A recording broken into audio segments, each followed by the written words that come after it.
In the heart of a lush, verdant forest, there was a village known as Whispering Woods, named so because of the way the wind seemed to whisper through the leaves, carrying secrets and wisdom. Among the villagers, there was a wise elder named Amara.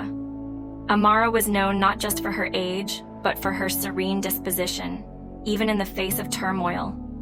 Many sought her guidance, but none more so than a fiery young girl named Lila, who struggled to control her tempestuous emotions. Lila's heart was like a wild river, untamed and unpredictable. Her anger flared like a summer storm, and her sadness plunged as deep as the ocean. Aware of her tumultuous nature, she approached Amara, hoping to learn the secret of her tranquility. "Amara," she implored, "how do you remain so calm, like a still pond, even when the world around you is a raging storm?" Amara smiled, her eyes reflecting the wisdom of the woods. "Walk with me," she said, leading Lila into the heart of the forest. As they wandered deeper into the heart of the Whispering Woods, Amara's voice became as soft and rhythmic as the rustle of the leaves underfoot. "Controlling one's emotions," she began, "isn't about suppression or denial. It's about understanding and harmony." Lila listened, her brow furrowed in concentration, a stark contrast to the gentle smile that graced Amara's features. "Imagine your emotions as the creatures of this forest," Amara continued, gesturing to the vibrant life around them. "Each animal, from the smallest insect to the majestic deer, has its role. They are not good or bad, they simply are. Your emotions are much the same. They are a part of you, each serving a purpose." As they walked, they came across a clearing where a large, serene pond lay, mirroring the sky above. Amara pointed to the pond and said, "The pond is peaceful on the surface, but that does not mean it is devoid of life beneath. Like the pond, we too have a world within us, teeming with feelings and thoughts." Lila listened intently as Amara continued. "The secret lies in knowing that our emotions are like the creatures in the pond.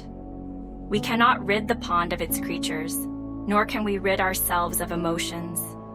However, we can learn to observe them, to understand their nature." Amara then handed Lila a smooth stone. "This is your pebble of awareness. Whenever you feel a storm brewing within you, hold this pebble. Let it ground you. Watch your emotions as you would watch the creatures in the pond from the safety of the shore. It represents mindfulness and presence. When you hold it, let it remind you to observe your emotions as you would observe the creatures of this forest, with curiosity and without judgment." Lila clutched the pebble, its cool surface grounding her swirling thoughts. "Now close your eyes," Amara instructed. "Feel the weight of the pebble. Notice its texture, its temperature. Let it anchor you to this moment."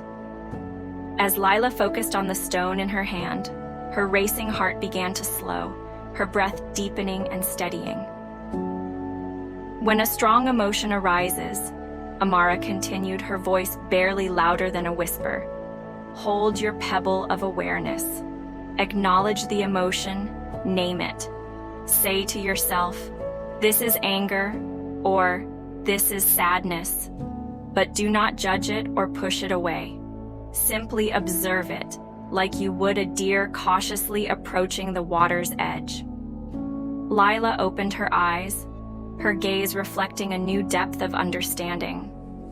"Your emotions are waves," Amara said, pointing to the gentle ripples on the pond's surface. "They rise, they peak, and they fade away. Like the waves, your emotions are transient.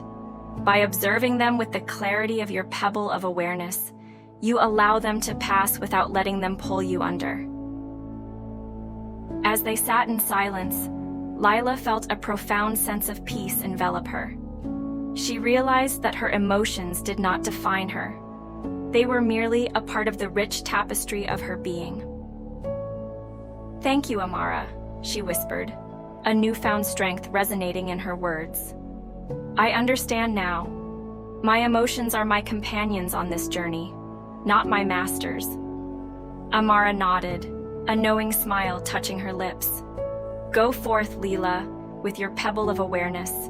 Let it guide you through the storms and the sunshine alike. And remember, the forest is wise, but its greatest wisdom lies within you. With her pebble clasped tightly in her hand and a heart full of gratitude, Lila stepped out of the whispering woods, ready to face the world with a calm mind and a compassionate heart. Day after day, Lila practiced. When anger flared, she held her pebble of awareness, observing her feelings without getting swept away.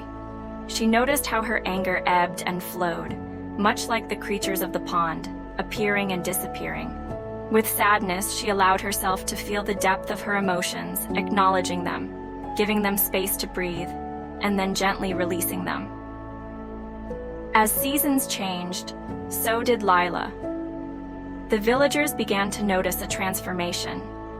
The girl who once was a wild river had become a serene lake, deep and wise. When asked about her change, Lila would simply smile and say, I learned to watch my emotions like creatures in a pond. I do not resist them, nor do I indulge them. I acknowledge their presence and let them pass.